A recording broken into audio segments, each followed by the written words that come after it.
তো আপনাদের সামনে এসএসসি পরীক্ষাতে সবাই ভোকেশনাল যারা আছেন তাদের কিন্তু ট্রেডের সামনে পরীক্ষাটা আছে 2 আর 3 এসএসসি ভোকেশনাল। এই জন্য আমি কিন্তু আজকে গুরুত্বপূর্ণ আপনাদের কমন প্রশ্ন নিয়েছি যেগুলো আপনার পরীক্ষা আসতে পারে। তো এগুলোই কিন্তু এখানে আমি দেখেছি আপনাদের গুরুত্বপূর্ণ প্রশ্নের জন্য আমি কিছু কমন প্রশ্ন আছে এগুলো দেখে নিয়ে আমি বইতেও দেখাবো। এখানে কিছু উঠেছে যেন সব আমায় নাই, মানে এই জায়গায় সব আটকায় নেই, যেন আমি বই দিয়ে কিছু দেখাবো আপনাদের। তো প্রথমে প্রথমে এটিও প্রশ্ন যে কম্পিউটার স্পেসিফিকেশন কী বলতে পারে প্রথম অধ্যায়।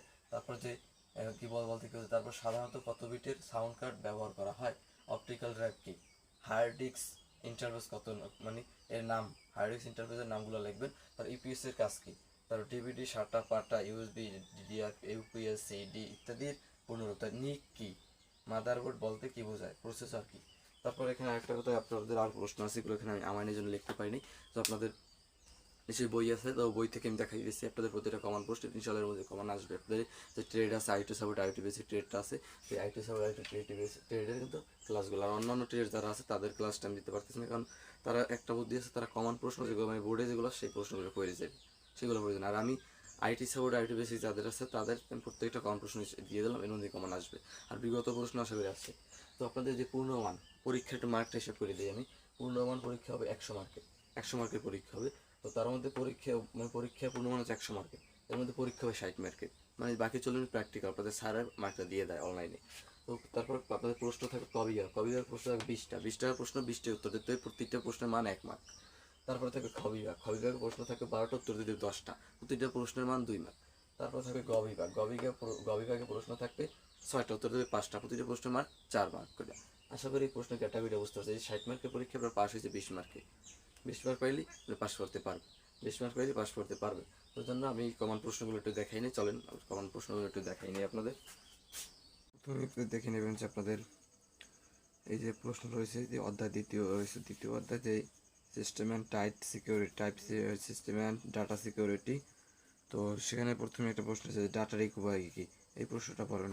ডাটা রিকভারি কি, সেক্টর ভাইরাস কি, ট্রোজান হর্স কি, এইটাই পাসওয়ার্ড কি। তারপর লিখবেন এই যে পাসওয়ার্ড কত ক্যারেক্টার হয়। তারপরে এই যে ড্রাইভার সফটওয়্যার কি, এগুলো আপনার বইতে পেয়েছি, আলাদা হতে পারে, খুঁজে নেবেন। তারপরে যে কম্পিউটার নিরাপত্তা কাকে বলে এটা। তারপর আপনি দেখতে পাচ্ছেন যে এখানে এই যে ট্রোজান হর্স কি, এটা তো দেখছেন ট্রোজান হর্স কি। তারপর আপনার পরের পেজে যাই, এগুলো আপনাদের অবশ্যই কমন প্রশ্ন হবে আশা করি। তারপরে যে সিস্টেম রিকভারি সফটওয়্যার কাকে বলে, কম্পিউটার নিরাপত্তা করণীয় কি, পাসওয়ার্ডের গুরুত্ব লেখো। এই যে তারপর আছে আপনার পরের পেজে যান। তারপরে এই যে আপনি এখানে দেখতে পাবেন আপনার এই যে এখন রচনামূলক, এই যে আপনার এখানে রচনামূলক পেজে, এখন এই যে রচনামূলক আছে যে এই যে কম্পিউটারের নিরাপত্তা কেন বর্ণনা দাও, এই একটা। তারপরে আছে আমাদের পরের পেজে কম্পিউটার নিরাপত্তা। তারপর আছে আমাদের যে কম্পিউটার কী কী সিকিউরিটি থ্রেট বলে পড়তে পারে, এইটা পড়বেন। তারপরে এই যে এইটা পড়বেন আপনারা। তারপরে এটা অধ্যায় শেষ। তারপর তৃতীয় অধ্যায় আসবেন যে আইটি সিস্টেম মেইনটেনেন্স, এই অধ্যায়টা আসবেন। এই আসলে যে হার্ডওয়্যার কি, প্রশ্নটা পড়বেন। তারপর এখানে পড়বেন আর ট্রোজান হর্স তো পড়ছেন আপনার, এই যে অপারেটিং সিস্টেম কি, সিস্টেম ইউনিট কি। তারপর পড়বেন এই যে ভাইরাস কি। তারপর পড়বেন যে ডায়াগনস্টিক টুল কি, অপারেটিং সিস্টেমের থ্রেট সমূহ কী কী। তারপর যে সংক্ষিপ্ত প্রশ্নোত্তর পড়বেন, কম্পিউটার সিস্টেমের কর্মদক্ষতা কীভাবে বাড়াবে। তারপর আপনি নেক্সট পেজে আসবেন। নেক্সট পেজে যাওয়ার পরে দেখবেন যে এখানে একটি কম্পিউটার সিকিউরিটির মধ্যে কী কী পড়তে পারে, এটা পারবেন। তারপর কম্পিউটার সিস্টেম সম্ভব সিকিউরিটি সিস্টেম কী কী, এটা পারবেন। তারপর আপনি যেমন যে রচনামূলক প্রশ্নে যাওয়ার পর আপনি প্রথমে এই যে একটা সাধারণ কম্পিউটার বিভিন্ন পার্টসের নাম লেখা, এই প্রশ্নটা পড়বেন। তারপরে যাওয়ার পর আপনার প্রয়োজনে ভিডিওটা স্কিপ করে তারপর থামিয়ে দেখবেন। তারপরে এখানে আছে যে কম্পিউটার এই যে ম্যালওয়্যার সম্পর্কে লেখো। তারপর লিখবেন যে কম্পিউটার। তারপর এই যে এখানে আছে একটা যে উদাহরণসহ কিবোর্ডের প্রভাবগুলো বর্ণনা করে, এটা পড়বেন। কিবোর্ডের প্রভাবগুলো আপনাদের বইতে আলাদা হতে ওটা খুঁজে নেবেন। আরেকটা আছে এই যে কম্পিউটার গুরুত্ব, ফাইলের কীভাবে ব্যাকআপ তৈরি করবে, তারপর আমাদের অধ্যায় 4 আছে প্রথমে আমাদের ওয়াইফাই এর পূর্ণরূপ পড়বেন। ওয়াইফাই এর পূর্ণরূপ, তার থার্মালগুলো কেন ব্যবহার করে, টপ প্যানেল কি। তারপর পড়বেন যে এই যে শাটার পূর্ণরূপ। তারপর আছে অপটিক্যাল ড্রাইভ কি, এটা পড়বেন। তারপর লিখবেন তারপর ট্রাবল শুটিং কি। তারপরে যে সংক্ষিপ্ত প্রশ্নতে আবার আসবে। সংক্ষিপ্ত প্রশ্নতে আসার পর এখানে দেখবেন যে ল্যাপটপের কিবোর্ড ও ডেস্কটপ কম্পিউটার কিবোর্ডের মধ্যে পার্থক্য, এইটা পড়বেন। তারপর পড়বেন যে পরের পেজে যাই আমরা। এই যে পরের পেজ এটাই ল্যাপটপের ওয়্যারলেস কার্ডের বর্ণনা। তারপরে যে রচনামূলক প্রশ্ন আসবে, রচনামূলক প্রশ্ন আসার পর ল্যাপটপ ও র্যামের ডেস্কটপের মধ্যে পার্থক্য পড়বেন। তারপর যে ডেস্কটপ কম্পিউটার হার্ড ডিস্কের কম্পিউটারের মধ্যে পার্থক্য, আপনি পার্থক্য এত সব পড়া লাগবে না, কিছু কিছু মূল স্টেপগুলো পড়লেই হবে। আর এই যে আপনি ল্যাপটপ ও র্যামের মধ্যে পার্থক্য, এগুলো আমি বলতে পারেন এতগুলো কীভাবে পড়বো, এতগুলো পড়া তো সম্ভব নয়। এই জন্য আপনি পারবেন ছোটো ছোটো যে আছে 3টে 4টা বা 5টা, এর মধ্যে থেকে মুখস্থ করে যাইবেন। তো তারপরে আছে আমরা যে পরের পেজে আমাদের যে পরের পেজে যে এখন ব্যবহারিক কনসেপ্ট ব্যবহার দরকার নেই, এখন আমরা এখন নেক্সট অন্য পেজে চলে যাব, অন্য আর একটা চলে যাব আমরা।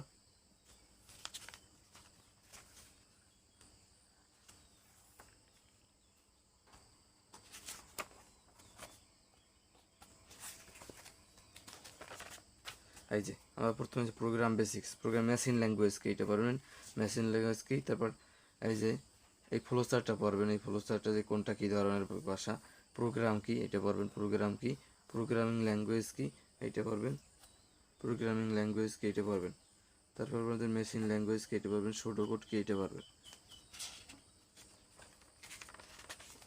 তারপরে দেখেন কি আছে, এই যে অ্যাসেম্বলিং ভাষা কি, অ্যাসেম্বলিং ভাষা কি পড়বেন। তারপর পড়বেন যে অপারেন্ট বলতে কি বোঝায়। তারপর যে পড়বেন পাইথন কি, এই যে পাইথন কি এটা পড়বেন।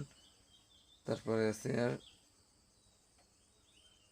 তারপরে এই জায়গায় নাই, তারপরে এই পরের পেজে আসেন, এই যে ভিজুয়াল বেসিক কি এটা পড়বেন।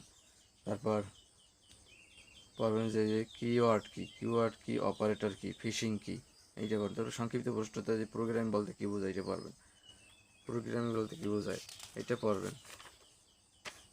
তারপর পড়বেন ডাটা টাইপ, এই ডাটা টাইপটা কি এটা পড়বেন, ডাটা টাইপটা কি পড়বেন। তারপর পড়বেন যে মেশিন ভাষার সুবিধা, মেশিন ভাষার অসুবিধা, মানে তিনটে সুবিধা, দুইটা সুবিধা দুইটা অসুবিধা করে যাবেন। এই যে 1 নম্বর পড়বেন 2 নম্বর পড়বেন, আপনার সব পড়ার প্রয়োজন নাই, 1 পারবেন 2 পারবেন, আর এইটাও 1 পারবেন 2 পারবেন, ছোটো ছোটো যেই আছে সব পড়ার দরকার নেই।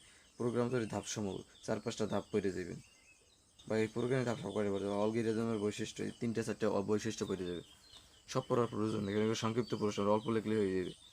তারপর যে রচনামূলক প্রশ্নে আসি আমরা, রচনামূলক প্রশ্ন আসার পর এখানে যে প্রথম প্রশ্নটাই আমাদের নিতে হবে, তার প্রশ্ন একটু দরকার নেই আমাদের।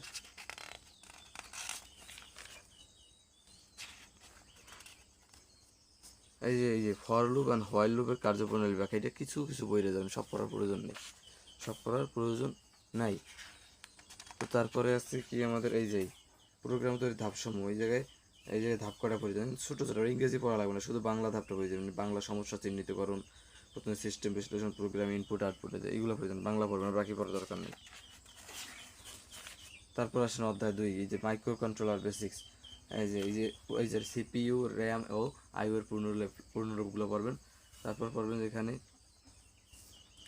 তারপর মাইক্রো কন্ট্রোলার কি এইটা পড়বেন, মাইক্রো কন্ট্রোলার কি। তারপর পড়বেন যে এমবেডেড সিস্টেম কাকে বলে। তারপর সংক্ষিপ্ত প্রশ্ন মাইক্রো কন্ট্রোলার কি, এটা তো পড়ছেনি। এইটা যে এখানে তরূপ, এখানে এই যে মাইক্রো কন্ট্রোলার কি, মাইক্রো কন্ট্রোলার এক ধরনের ক্ষুদ্র ইলেকট্রনিক চিপ যা কম্পিউটার মতো স্বয়ংক্রিয়ভাবে কোনো ডিভাইসের সকল যন্ত্রকে নিয়ন্ত্রণ করে। আপনি এইটা পড়ে এই জায়গায় লিখতে পারবেন, সমস্যা নেই, এখানে তো অনেক বড়, এত পড়ার দরকার নেই আপনার।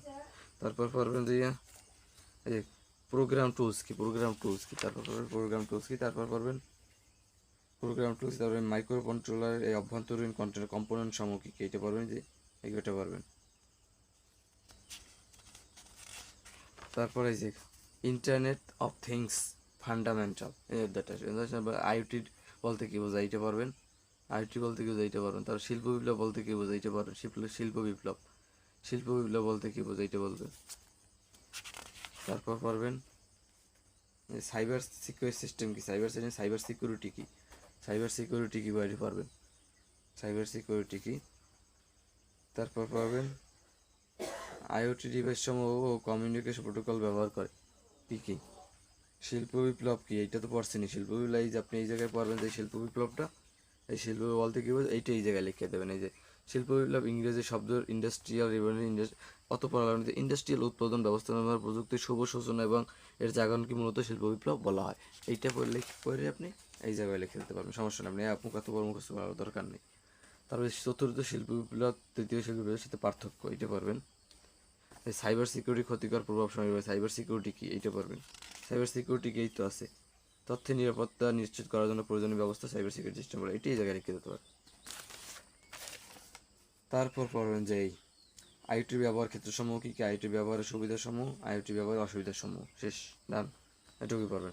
ক্লাউড কম্পিউটিং কি, এইটা পারবেন। চতুর্থ শিল্প পিলার কী কী, কয়টি ও কী কী, এইটা পারবেন। এইটা তারপর আসি রচনামূলকে আসার পর এখানে আইওটির মৌলিক উপাদান সব বর্ণনা, কিছু কিছু পড়ে মানে মিসখানে একটু বুঝতে যাইবেন, যত মুখস্থ করার প্রয়োজন নেই, মনে থাকবে না, পড়ে যাইবেন। তারপর অধ্যায় 4 বেসিক আইওটি সিস্টেম কি, প্রজেক্টস। আইওটিতে 5 কন্টিনিউ কানেক্টেড টেকনোলজির নাম, এটা দরকার নাই। এই যে ব্লুটুথ সর্বোচ্চ কতদিন ব্যবহার করে, এইটা। আইওটি সিস্টেম কি, এইটা। ব্লুটুথ কি, এইটা। তারপর জিবি কি, এইটা। এনএফসি পুনরূপ, এইটা করবেন, এনএফসি পুনরূপ। তারপর হোম অটোমেশন কি, আইওটি ডিভাইস সমূহ কি কি, এটা করবেন। জিপিএস কি, জিপিএস বা জিপিএস গ্লোবাল পজিশনিং সিস্টেম, এই শেষ, জিপিএস এর প্রণালী। তার সংক্ষিপ্ত প্রশ্ন আছে আইওটির সিস্টেমের উৎপাদন সময় যে প্রজেক্ট বলতে কি বোঝায়, এটাও পাবেন। তারপরে যে সংক্ষিপ্ত প্রশ্নতে আরও আছে যে মাইক্রো কন্ট্রোল ওয়াইফাই বলতে কি বোঝায়, সেন্সর কেন দরকার হয়, মাইক্রো কন্ট্রোল কেটে তবে পিছনে পড়ছেন, এইটা পড়ে যাবেন। তারপর পড়বেন যে আপনার এখানে আরডুইনের ব্যবহার লেখা, আরডুইনের ব্যবহার। তারপরে আছে কি আমরা এখানে একটু এরপর সেই জন্য এই যে এইটা আইটি সিস্টেম বাস্তবায়ন আলোচনা করো, বাস্তবায়ন সমূহ আলোচনা করে যে রচনামূলক প্রশ্নে এইটি আছে। এখন নেই, আশা করি সবাই বুঝতে পারছেন। তো সম্পূর্ণ বিষয়টি বুঝতে আশা করি সবাই এটা 12 পরীক্ষা দিয়ে আসতে পারবেন। আপনাদের জন্য শুভকামনা, আশা করি সবাই ভালো থাকবেন, সুস্থ থাকবেন। আসসালামু আলাইকুম। কথা আর যদি সামনে আরেকটা কথা বলি, যদি সামনে আপনাদের কিন্তু পরীক্ষা আছে রসায়ন বিজ্ঞান পরীক্ষা যদি কারো লাগে, রসায়ন বিজ্ঞান সাবজেক্টটা খুবই আপনারা অনেকে দুর্বল সাবজেক্ট অন্তত পাস করার মতো টেকনিক আমি শিখিয়ে দেবো। আপনারা যদি ক্লাসটা লাগে অবশ্যই কমেন্টে জানাবেন। আর এই ক্লাসটা খুবই অনেক ভালো হবে ইনশাল্লাহ, আপনার পাসের অনেক মার্ক পাবেন, এমন আমি টেকনিক ইনশাল্লাহ দিয়ে প্রতিজ্ঞা আমি আপনাদের সাথে দিতেছি, ইনশাল্লাহ পারবেন। আর যদি ক্লাসটা অবশ্যই প্রয়োজন হয় অবশ্যই জানাবেন, কারণ আপনাদের এই জানানোটাই আমার একটা কৌতূহল সৃষ্টি করে, কমেন্টে আপনারা কৌতূহল সৃষ্টি করে, যাতে আমার ক্লাসটা বানানোর আগ্রহ আরও বাড়িয়ে দেয়। আর অবশ্যই একটা সাবস্ক্রাইব করে দেবেন চ্যানেলটা যেহেতু নতুন, কারণ আপনার একটা সাবস্ক্রাইবই আমার ক্লাসটা করার মতো ধৈর্য দিয়ে দেয় এবং ক্লাসটা করার মতো উৎসাহ দেয়, অনুপ্রেরণা দেয়। এবং আমাদের পাশে থাকবেন, আশা করি সবাই ভালো থাকবেন, সুস্থ থাকবেন। আসসালামু আলাইকুম রহমতুল্লাহ।